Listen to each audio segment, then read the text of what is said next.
and welcome. It's the Graveyard Girls, a true crime and mysteries podcast. Yes. Before we start the episode, we should probably let everyone know how they can get in contact with us. So you can email us at thegraveyardgirlspod@gmail.com. Yes. You can also message us through Instagram and Facebook, and you can find us on TikTok. We still haven't posted a massive amount on there. I'm getting better at it.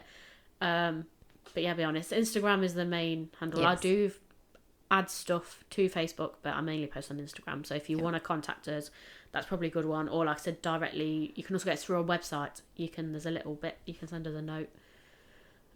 We'll respond to those as well. We also have a website, thegraveyardgirls.co.uk. You can also support us and the show on Patreon. Yes. And we have lots of different tiers you can subscribe to.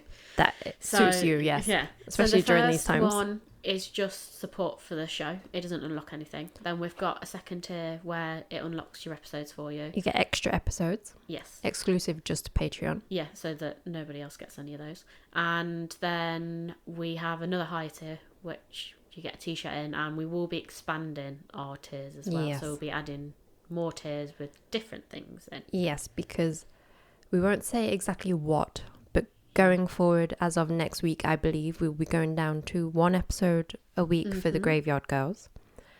But we do have another podcast, but we won't say anything in this episode. It's a surprise. Have to look on our Instagram and we'll tell you all about it. But we will have 2 episodes coming out for the Graveyard Girls. It'll be one on Patreon, one on free streaming. Yeah.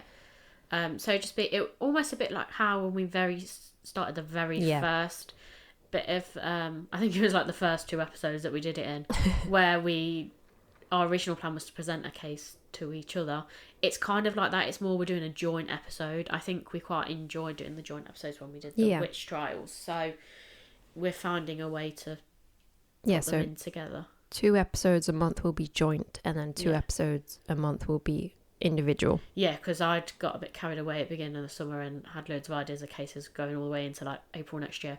So I was like, yeah, we can do the joint ones, but also I have all these cases that I want to cover. So I've got lots of ideas. So best of both in theory. But also keep a lookout for what's going to be coming out every Friday from us. Yeah, it's a big surprise. It's a surprise. I'm going to get you. No, I'm joking. I'm very nervous about it. Is that everything we needed to say? I believe so. Look at us. Kind of. I know we're on a bit of a roll with this one. I say that, but this is the second episode we've recorded today, so we should be on a roll because we've fucked up the first one. And if you want to see how that went, yeah, you got to follow us on Patreon. Yeah. So I promise the whole thing isn't a disaster. It's just in parts. We're all right when we get going. Or if you do subscribe to Patreon, you can find out what's coming out on Friday. Yes. Next Friday. Yeah, I think so. Yeah, that's already been released. So, yeah.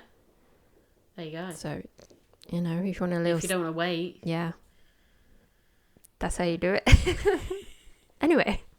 So, should we get into today's case? Yes. One from you, I believe. From me. And I'm taking us to Italy. Oh. Or Florence or Firenze, to be precise. So on the night of the 21st of August 1968, a mason worker who was 29 years old, he was Antonio Lobianco, and 32-year-old homemaker Barbara Loci, they were shot dead with a .22 handgun in Signa, which is a small town west of Florence. Oh no. So they're dead. I'm guessing they've died from their injuries. Yes. I went straight into today's episode, didn't I?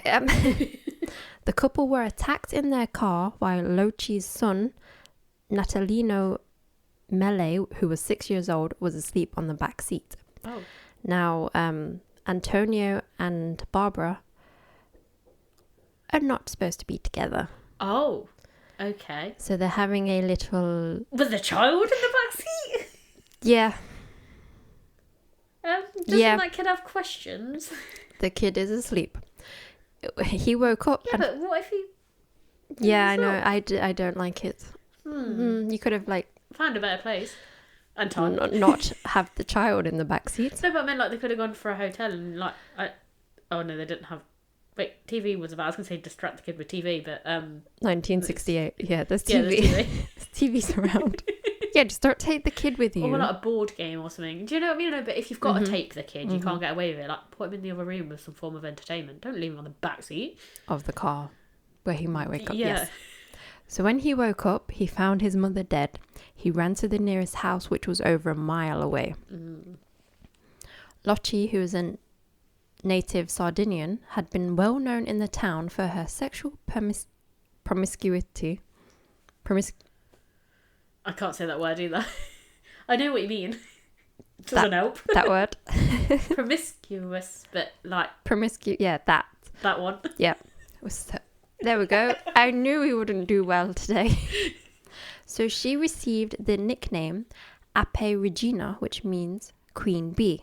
Okay. So she's well known for her sexual ways. Okay, that's fine.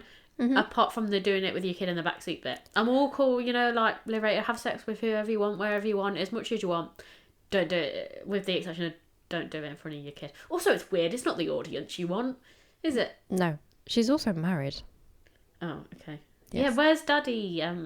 Her older husband, Stefano Mele, was eventually charged with the murder and spent 6 years in prison. Do we think he killed her while his own son was on the back seat? No, because he risked shooting the child. Exactly. I don't think he did it either. But also, she's known for it. Surely, why would he get pissed off with this one? Exactly. Okay. I'm sure you. I'm guessing you're going to tell me. So several lovers of Lotti's were suspected to be the perpetrators of the crime. Sounds more likely. Even Stefano stated on several occasions that one of them had killed her, but there was no evidence of this. Right, okay. So their murders is one of many from a span from 1968 to 1985. Oh, okay. So serial killer? And all these murders in today's case are linked to one known serial killer. Oh. Who is known as the Monster of Florence. Oh. Or Il Mostro di Firenze. Okay. So I was trying to look up Italian words before we began. So on 15th of September 1974, teenage sweethearts Pasquale... Oh my god. Just go for the first name. Pasquale Gentlecore. Oh. That's a strange... I may have misspelled that, but I didn't look that up. Gentlecore, he was 19 and a barman, and Stefani Bettini, who was 18 and an accountant, they were shot and stabbed in a country lane near Borgo San Lorenzo while having sex in a Fiat 127. Okay.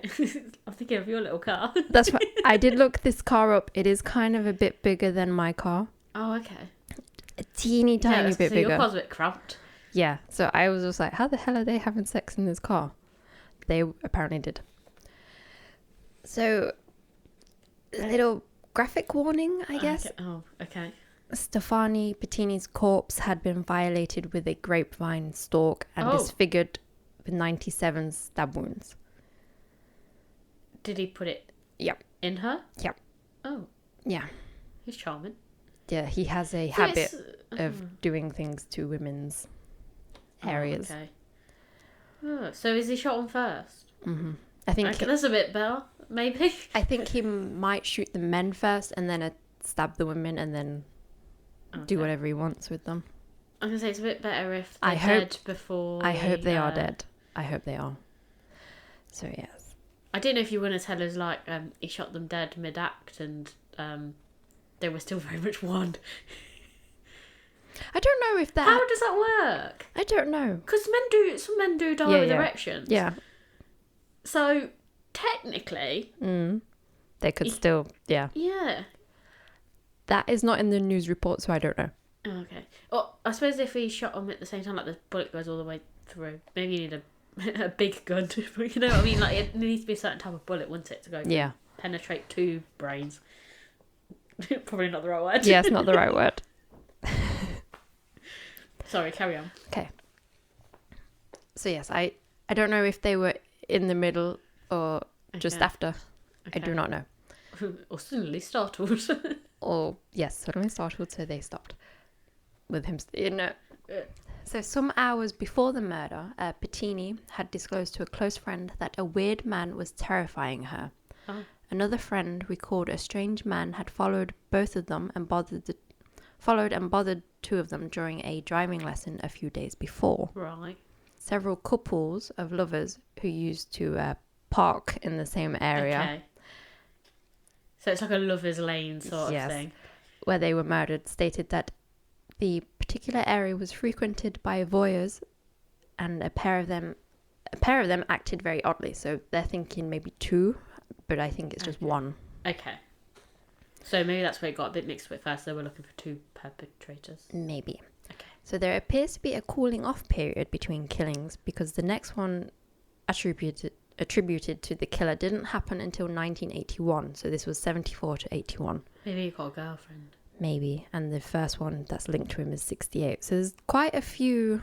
There is a gap, but I do wonder with some of these sexual cases, when you look back, did he maybe, like, he was struggling to get a relationship, which is obviously where a lot of this whole women hate thing come from. But then maybe they did enter into a relationship, so that cooling down bit's gone now because the whole rejection thing isn't a problem anymore. And then either over time that stops, and they either break up, or the relationship sort of dwindles out and they're not getting the satisfaction they want, so they start again. Yeah, I think that happens, yeah. Because that's how, for me, at first, I couldn't ever understand the ones that are married.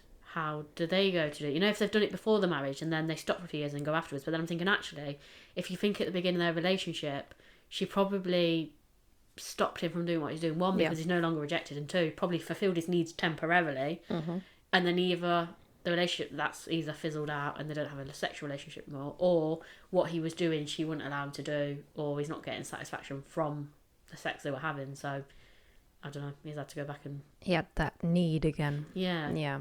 I think that's kind of how you can explain the gap sometimes. Yes. Or he might have just been in jail. True. But your sense does make sense. It makes more logical sense. So on the 6th of June 1981, a warehouse man who was 30 years old, Giovanni Foggy, and a shop assistant, Carmela Di Nucci, who was 21, were shot and stabbed near San Dici, where the engaged couple both lived. So not all of them are having affairs, some of them are like genuine couples. I think it's just people having sex in a public place. Right, okay. So another slight warning, Di Nucci's body was pulled out of the car and the killer cut out her pubic area with a notched knife. Oh, I definitely hope she was dead before he did that. Yes. The next morning, a young voyeur, who was a 30-year-old paramedic, Enzo Spalletti, he spoke about the murder before the corpses had even been discovered. Oh. So, yeah. That's a bit yes, suspicious. So he spent 3 months in jail and was charged with the murder before the perpetrator exonerated him by killing again. Right, okay. It was not until these murders in 1981 that the police realised the killings were connected, so the two beforehand. Right, okay. But how did that other guy have the information on the killing if he had nothing to do with it? He just went to the area. Right, okay. This is just a well-known area for all the voyeurs, because he's a well-known voyeur. He watches people. Okay. Yeah, okay. Making sense now. I thought you meant like he had inside information on the murder. No, he's seen the body. He didn't see the murder. Right, okay. I get you now. So yeah, a newspaper article about the Gentlecore Pettini murders from 1974 caused the police to perform a ballistics test and confirm that the same gun had been used in both murders. Mm-hmm. So that one and that one, not the very first one. On the 23rd of October 1981, workman Stefano Boldi, who was 26, and telephonist Susanna Cambi, who's 24, they're engaged. They were shot and stabbed in a park in the vicinity of Calenzano. I think that's how it's pronounced. Again, another warning. Cambi's pubic area was cut out like Danucci's. Mm-hmm. An anonymous person phoned Cambi's mother the morning after the murder to, quote, talk to her about her daughter. Oh, so okay. We think the killer is starting to taunt. Okay. The victims' families. Yeah. Mm-hmm. I don't get the whole cutting out thing. Not that it's right to do it before they're dead, but if they did it before, you could say it's a torture thing, like a punishment for what they've done. But you know when they do it afterwards, I don't get it. I also don't know if he's taking them or he's just cutting them out and leaving them. I don't know if he's doing... Yeah, that's sometimes I've found weird with the mutilations. Yeah. You know, like I said, if they were doing it before they're dead, you could say it was an act of torture and like punishment. Yeah. But when it's afterwards, I don't understand it. Especially because it's like the female area. It's like he doesn't like their pleasure. Yeah, but also why is he not taking their breasts off and things like that? I think he does that in a later... Oh, okay. Sorry. I'm sure that is for this case. Okay. I'm just thinking like he's basically cutting a big hole. And I'm thinking like, why has he not lobbed her tits off as well? Do you know what I mean? Yeah. Well, we don't know the minds of these widows, do we? Yeah, okay, I suppose. So, probably a good thing. Definitely a good thing. So a few days before the murder, Susanna told her mother that there was someone tormenting her and even chased her by car. So it's kind of he's been... stalking them? I think so. Oh, okay. You know, if it was all couples having affairs, I could say it was the issue with the affair and he maybe blaming the women for it. For either turning the men or being the ones that have cheated on their own partners. But this is a bit... because not all of them are. It's like it's just got an issue with women having sex. I think that's what it is. Oh, okay. Maybe he's a priest or something and we don't know. Oh, I won't be surprised. surprised. It's unsolved. On 19th of June 1982, mechanic Paolo Minardi, who's 22, and dressmaker Antelia Migleroni, Sounds good, it's fine, go with that. who's 20 years old, they were shot to death after just having sex in his car. Right. So he didn't stab her? Because that was different from the others. This time it appeared the killer did not have time to mutilate the female victim, if that was his intention, as the road was relatively busy and several passing motorists had seen the car parked on the side of the road after its interior light had been turned on. Paolo was still alive when he was found, but died some hours later in hospital due to serious injuries. So, two theories are that Minardi believed to have heard or seen the killer approaching and attempted to drive away, losing control of his car, and then drove it into a ditch on the other side of the road. So they were on one side and then he went. Or the other theory is that after shooting the couple, the killer drove the car a few meters to hide the vehicle and hide the bodies in a woodland area nearby, only to lose control of the car and abandon it in a ditch where it was discovered by a motorist a few minutes later. Right. I don't think that... No, it's a bit complicated because you've kind of got to get on the driver. Yeah, you're like... to drive it, like sit on his lap. Yeah, so police leaked false information that Minardi had regained consciousness before dying in hospital. Right. Soon after this, an anonymous tip called for the police to relook at the Lol Bianco murder from 1968. Which was the first The very first one. This was quickly determined that the same gun had been used. Right, okay. Okay. So now instead it's of it linking. being the husband, it was more than likely this other person. Yeah. So on 9th of September 1983, Willem Friedrich Horst Meyer, who's 24, and Jans Uwe Rusch, who was 24. These are two students from West Germany. There's an area in West Germany I cannot pronounce. So they're from West Germany. And they were visiting... They were visiting Italy to celebrate an important scholarship Maya had just won. No. They were found shot to death in their Volkswagen Samba bus in Galuzzo. Jans had long blonde hair and a small build, so it could have deceived the killer into thinking that they were a man and woman engaged in a compromising position. The police suspected that the students were gay lovers, based on pornographic material found at the scene. Okay. And I was just like, okay. As you do. Okay. Maybe they took some porn with them. We don't know.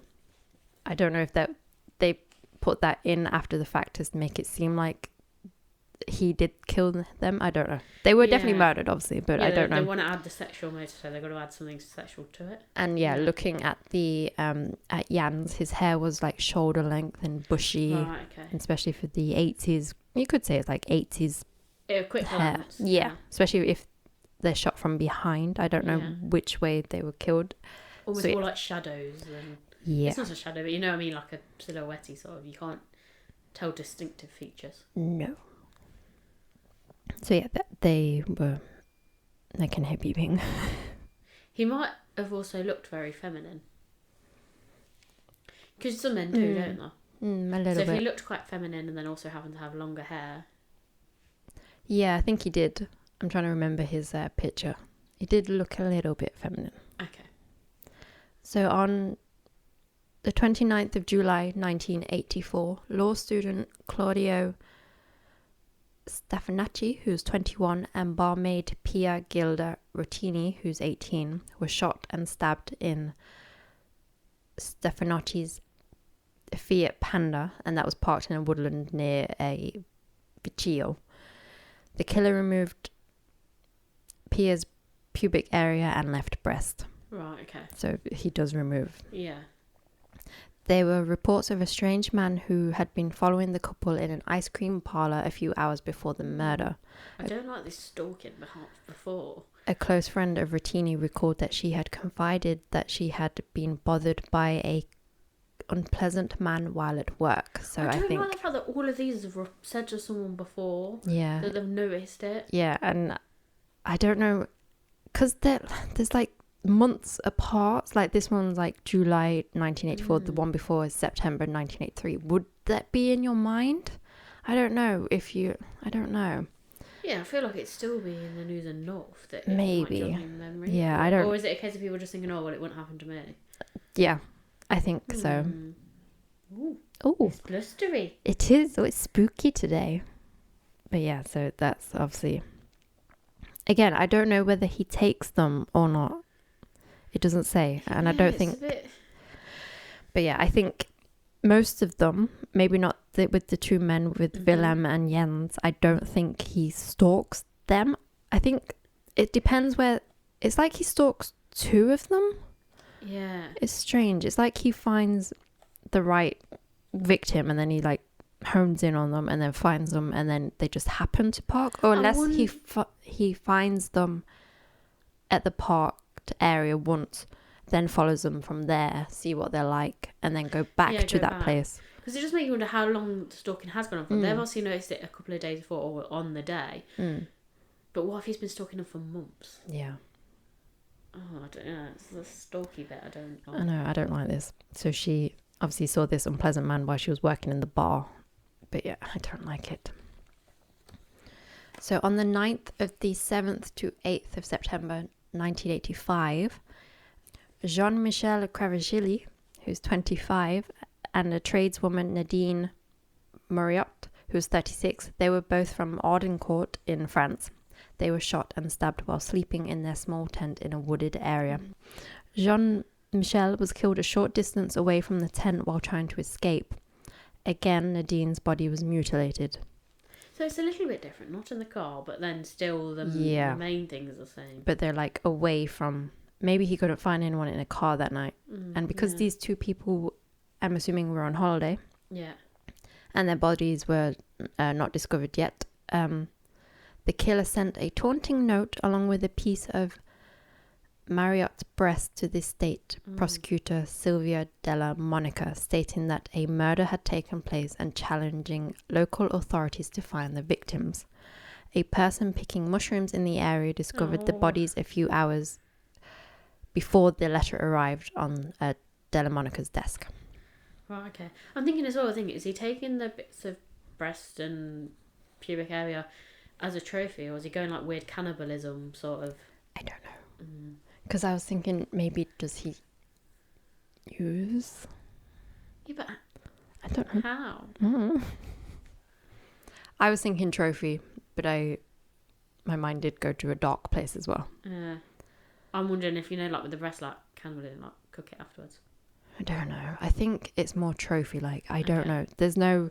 He's never found, so he can't be questioned. We don't understand why he's the way he is. I think he has been denied sexual pleasure. Maybe he can't provide sexual pleasure to a woman. Yeah.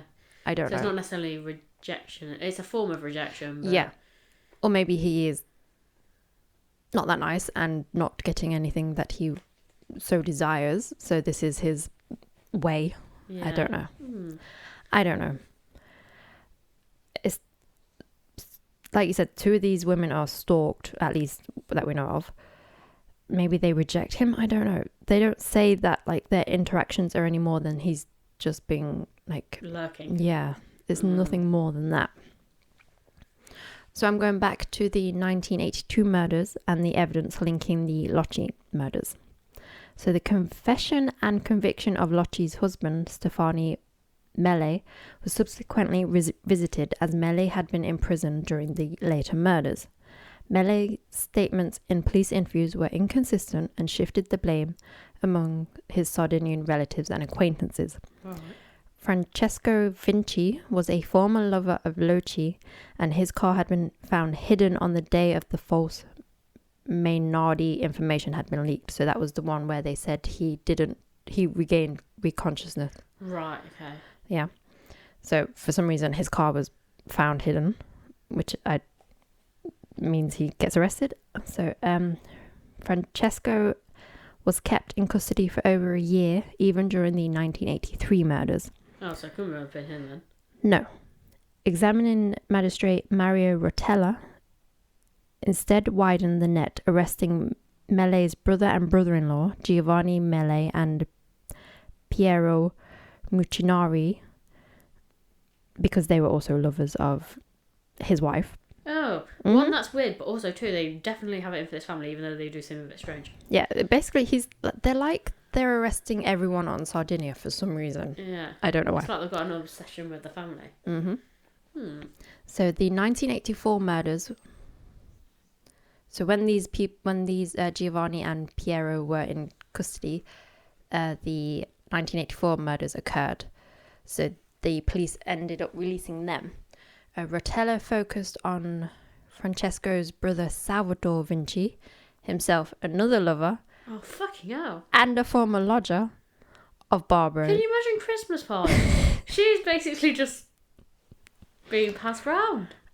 You might as well lay her on the fucking table, isn't it? I guess this is why it's so like hot. Like they all. Do they all know that they're all shagging her? But she's known or as they like find out after the fact. I don't know. Well, she's known for her ways, isn't she? So I think they know. Do the brothers actually know that each one of them is slept with her? I don't know. And also her husband is stated as older. I don't know how much older than her he is, but they produce a child. So yes. So yes, Salvador Vinci. So that's Francesco's brother. I lost where I was. His first wife had died in a fire in Sardinia. That was ruled as a suicide. Right. Although it was rumored to be a murder. After the final monster murder in 1985, Rotella arrested Vinci and charged him with the murder of his wife, intending to move there from... Hold on, I'm lost. So he's charged him with the murder of his wife, intending to move from that murder to link to the other killings to the monster. Yeah, okay. Yes. But the trial in Sardinia instead acquitted Vinci, who walked free. By this point, Chief Prosecutor Pier Luigi Vigna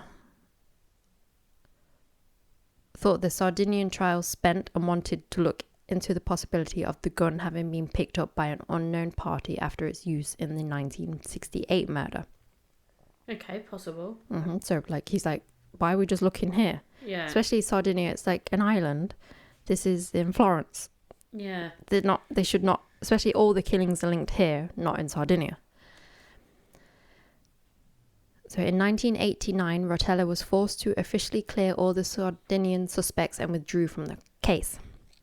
With the use of computer analysis and anonymous tips, a new suspect, Pietro Pacciani, was found, and Pacciani had been convicted both of rape and domestic abuse of his own 2 daughters, and for the 1951 murder of a man who had relations with his ex-girlfriend, for which he served 13 years in prison.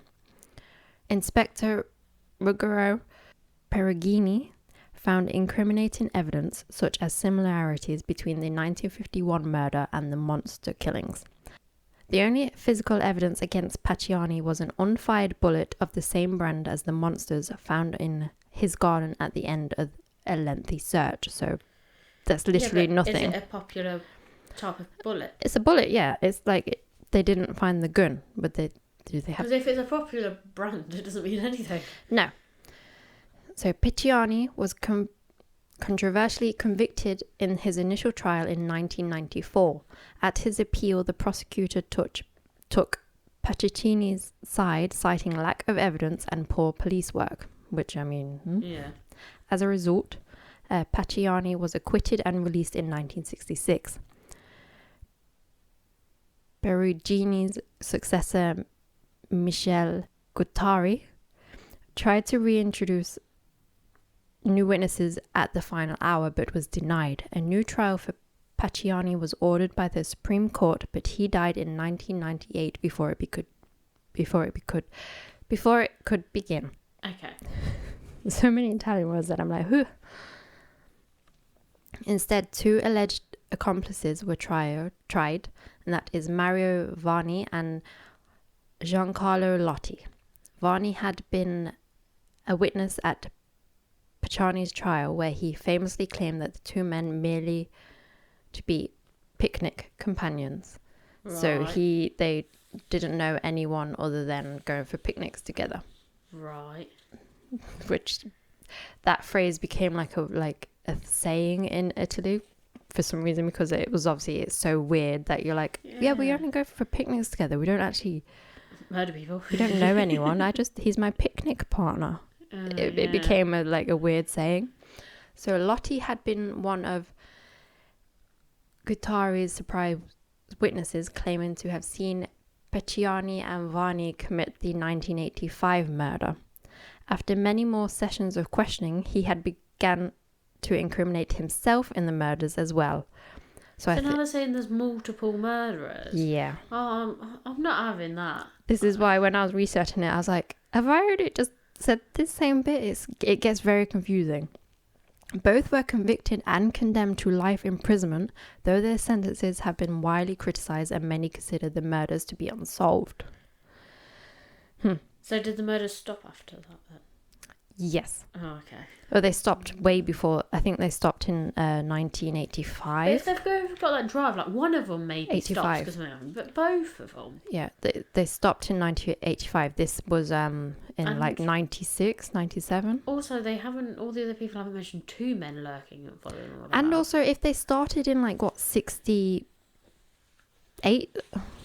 Yeah, how old are they there? Yeah, that's like 30 years. That's what I was thinking. It's a long time for one killer to be killing. To be like teenagers when they started it.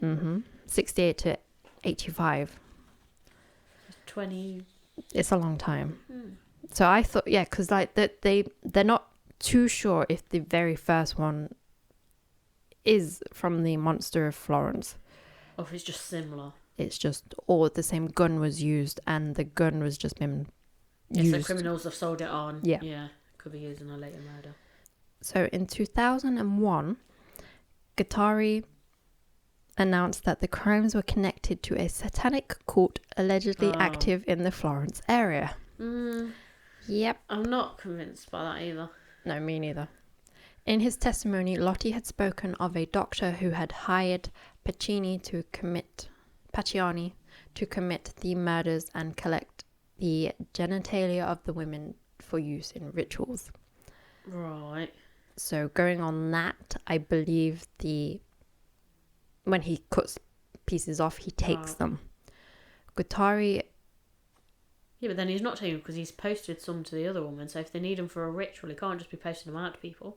I think they were just like, what are we doing? I don't know. I think they're just they have no idea who committed these murders. They're just trying to, this guy who kind of self-incriminated. I think because everyone knows about this crime in Italy, they're kind of just know the information behind it. So he then is not tortured in a way where you He's probably been questioned for such a prolonged period of time that it's I may as well just...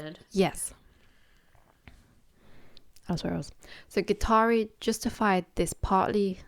So as of the rituals, Guattari justified this partly on the discovery of a pyramid stone near a villa where Pacciani had been employed.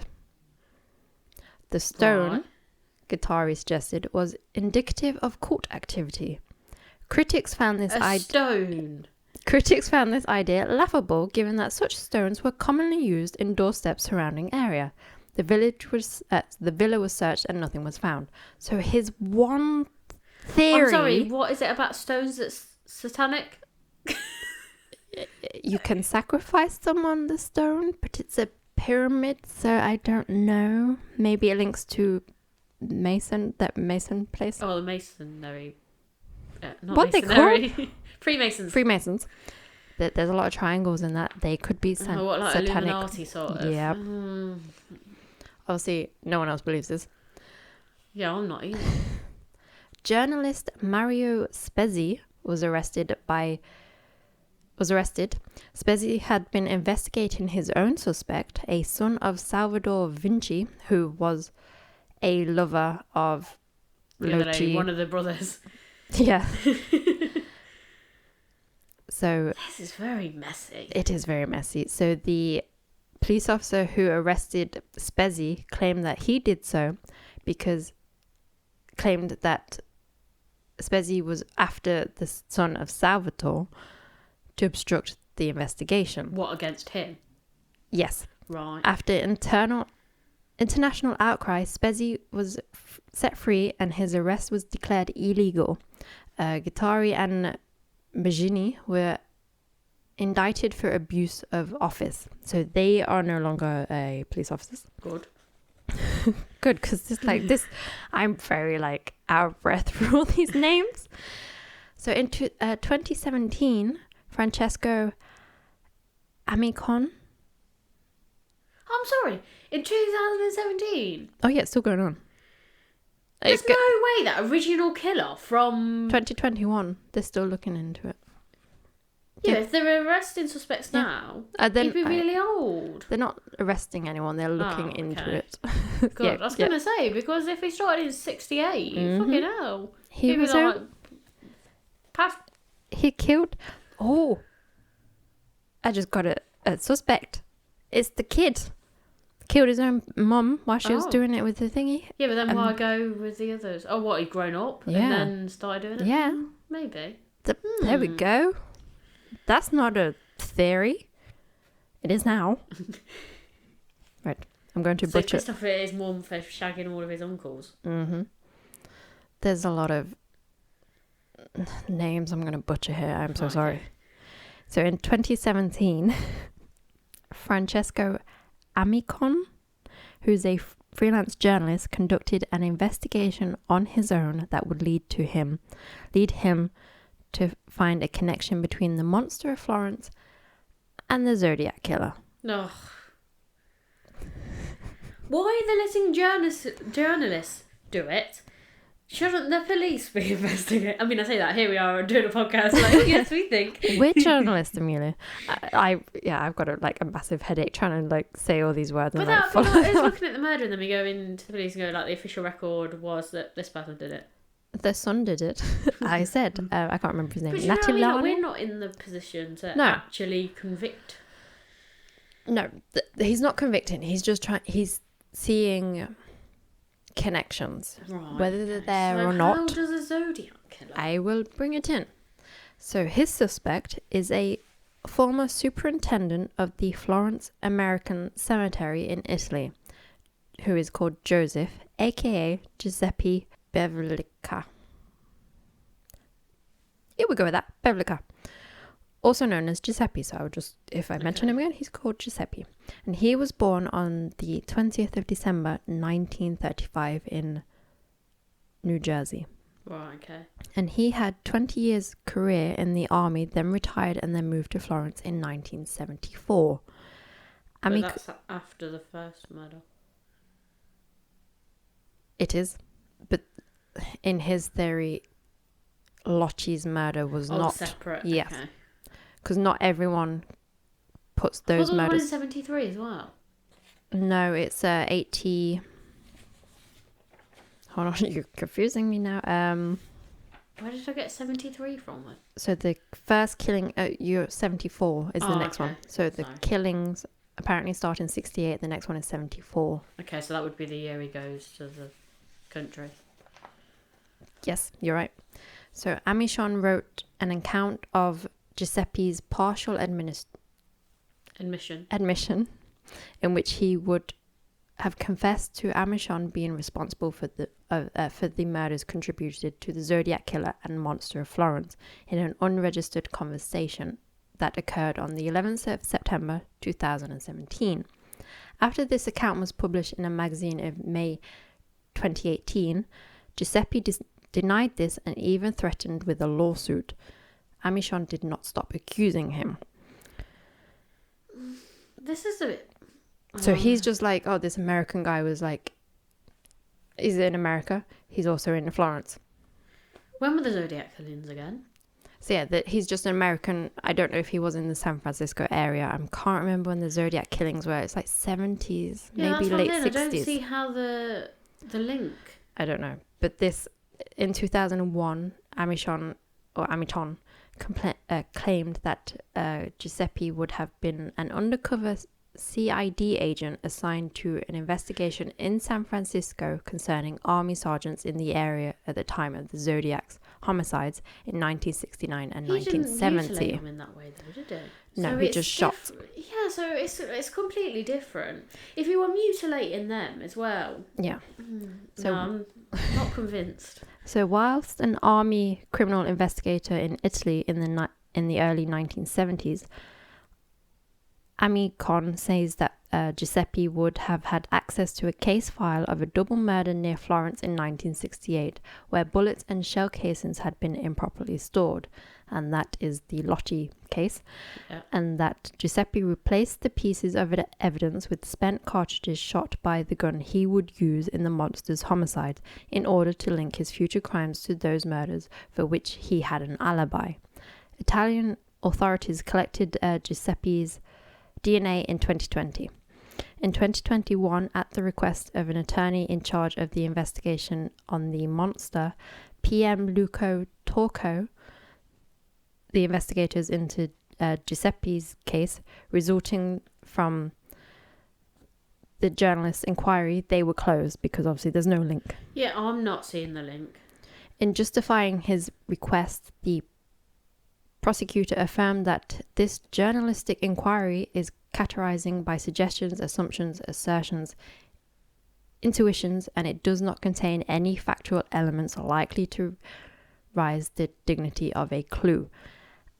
Amichon has been investigated for defamation due to a complaint from Giuseppe, and that reminded me of a case you did.